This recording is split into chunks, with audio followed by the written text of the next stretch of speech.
आज हम chapter number 1 से स्टार्ट करेंगे, क्लास 9। इसमें एक्सरसाइज 1.1। इससे पहले हम लोग चेक करेंगे कि हमारे पास रोज़ क्या होती हैं और कॉलम्स क्या होता है।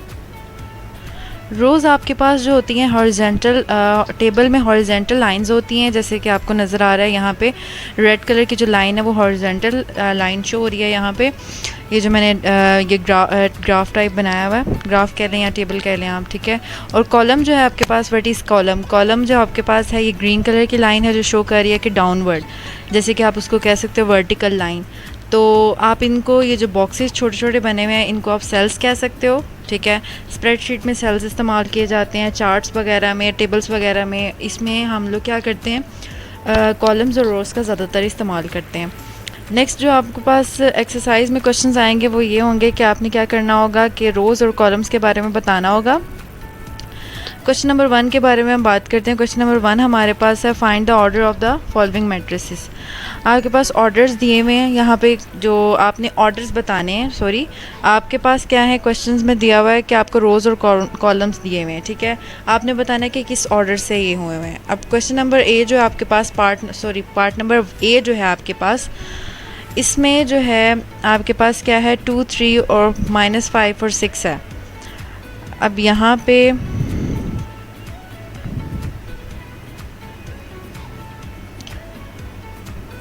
2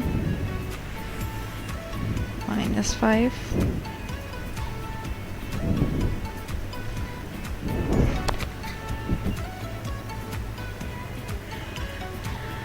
अब यहाँ पे जो आपके पास रोज़ आ रही हैं वो किस तरह आ रही हैं, वो आप देखें कि रोज़ जो होती हैं इस शेप में होती हैं, इस डायरेक्शन में होती हैं, ठीक है।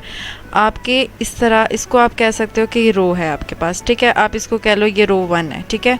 और नेक्स्ट आपके पास जो है वो ये है, तो ये क्या हुई, ये आपके पास हुई रो 2। अब जो है हम लोगों ने ये तो शो करवा दिया कि रोज़ हैं। अब नेक्स्ट हमारे पास क्या है, हमारे पास है कॉलम्स की बारी कि अब हम कॉलम्स कैसे शो करवाएंगे। कॉलम्स हमारे पास होते हैं इस तरह वर्टिकल में, इनको हम सी नाम दे देंगे, C1 और C2। अब ये आपको नज़र आ रहा है कि यहाँ पे रोज़ और कॉलम्स हैं।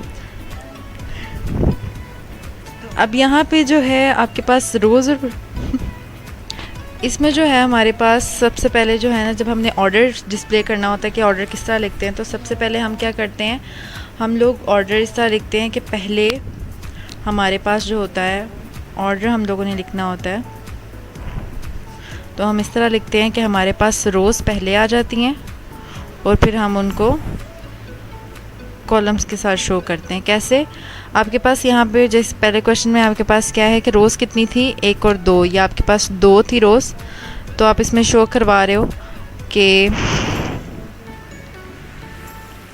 आपके पास 2 रोज़ हैं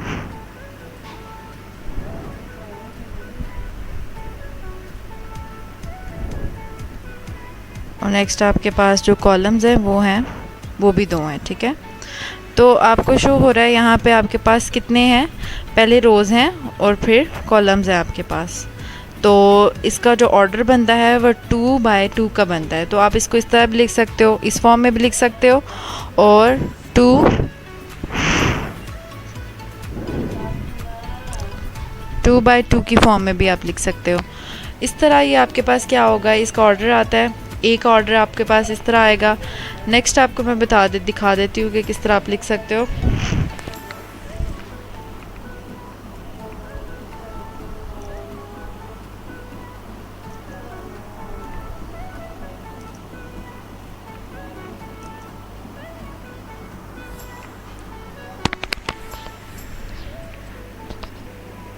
अच्छा, ये अब आपके पास हो गया रो का जो ऑर्डर है आपके पास 2/2 हो जाएगा। मतलब पहले आपके पास क्या है, पहला पार्ट का आंसर जो है वो 2/2 है। अच्छा, अब जो हमारे पास नेक्स्ट पार्ट है, नेक्स्ट पार्ट में हम लोग देखते हैं नेक्स्ट पार्ट हमारे पास क्या था, वो हमारे पास सेम है, बी वाला भी जो है वो सेम टू सेम है। सी अगर हम चेक कर लेते हैं तो सी हमारे पास क्या है, सी वाला आप देख लें, अब हमारे पास क्या है कि अब सी पार्ट है हमारे पास। इस पार्ट में आपके पास देखें, ये हमारे पास क्या है, ये 2 है और ये 4 है आपके पास, ठीक है। तो यहाँ से आपको शो हो रहा है कि ये हमारे पास एक कॉलम आ रहा है और ये हमारे पास दूसरा कॉलम आ रहा है। तो हमारे पास जो सी हुए वो हमारे पास 2 हुए ना, और हमारे पास जो रो हुई वो 1 हुई। हम लिख लेते हैं कहीं साइड पे कि हमारे पास जो है कॉलम्स जो है हमारे पास वो 2 हैं और रो जो है हमारे पास 1 है, ठीक है। ये रो आपके पास शो हो रही है इस तरह और कॉलम इस तरह शो होते हैं ना, ये जो मैंने आपको पीछे बताया बात, ठीक है। तो आप जो है तो अगर इसका ऑर्डर बनाना चाहो तो इसका ऑर्डर बनेगा आपके पास 2/1। तो इसका ऑर्डर आपके पास 2/1 का बनता है। इसी तरह अब आपके पास डी है, तो डी का आप देखो कि इसमें कितने रोज़ आपके पास और कितने कॉलम्स आ रहे हैं।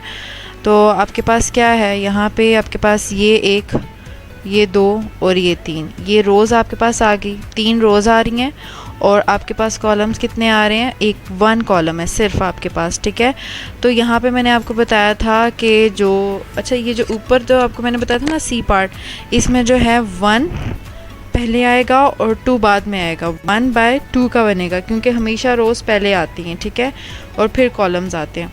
अच्छा, और इधर भी डी पार्ट में भी हमारे पास क्या आएगा कि देखें रोज़ हमारे पास कितनी है, यहाँ पे 3 रोज़ है ना, तो 3 पहले आएगा, 3/1 का बनेगा हमारे पास मैट्रिक्स, ठीक है।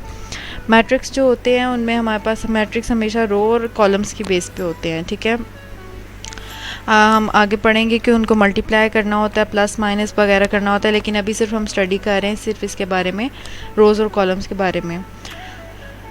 इस तरह ई अब हमारे पास, ई में हमारे पास क्या है, आपके पास शो हो रहे हैं कि 2 कॉलम्स हैं आपके पास इस तरह, और यहाँ पे रोज़ जो हैं वो 1, 2 और ये 3 रोज़ आपको नज़र आ रही हैं, ठीक है।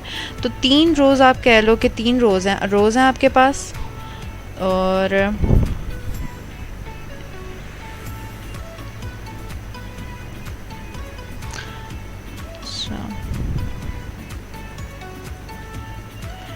ठीक है, 3 रोज़ हैं आपके पास और आपके पास जो नज़र आ रहा है 3 रोज़ आपके पास होगी और 2 कॉलम्स हो गए, 2 कॉलम्स आपके पास आ गए। तो इसका क्या मतलब है कि जो ई का ऑर्डर होगा वो किस तरह का होगा, ई का जो आपके पास ऑर्डर बनेगा वो बनेगा आपके पास 3/2 का, ठीक है।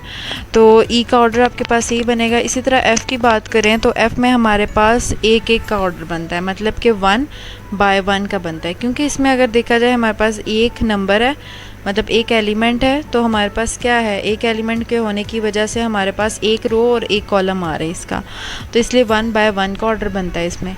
नेक्स्ट क्वेश्चन में हमारे पास जो जी पार्ट है हमारे पास, इसमें क्या बताया हुआ है, यहाँ पे आपके क्या शो हो रहा है, यहाँ पे आपके पास क्या है कि ये एक रो आपके पास आ गई, दूसरी रो है और तीसरी रो है, 3 रोज़ हैं एंड कॉलम्स भी 1, 2 और 3, तो 3/3 का ये बन जाएगा। इसी तरह आपके पास क्या है, यहाँ पे एच वाला पार्ट जो है इसको देख लें आप, इसके पास क्या है, 1 रो और फिर ये दूसरी रो, और कॉलम्स कितने हैं, 1, 2 और 3 कॉलम्स हैं। तो इसका क्या मतलब है कि आपके पास जो है 2/3 का बनता है, ठीक है। अब आपको मुझे लगता है आपको समझ आ गई होगी इस बारे में कि जो रोज़ होती हैं उनको हमेशा आगे की तरफ लिखते हैं, ठीक है, हमेशा पहले लिखते हैं और उसके बाद कॉलम्स को लिखते हैं। और इस तरह इजीली आप क्या कर सकते हो, आगे चल के मल्टीप्लिकेशन या प्लस माइनस में भी इजी हो जाएगा आपके लिए। और अभी आप बता सकते हो कि इसमें रोज़ कितनी है मैट्रिक्स में और कॉलम्स कितने हैं।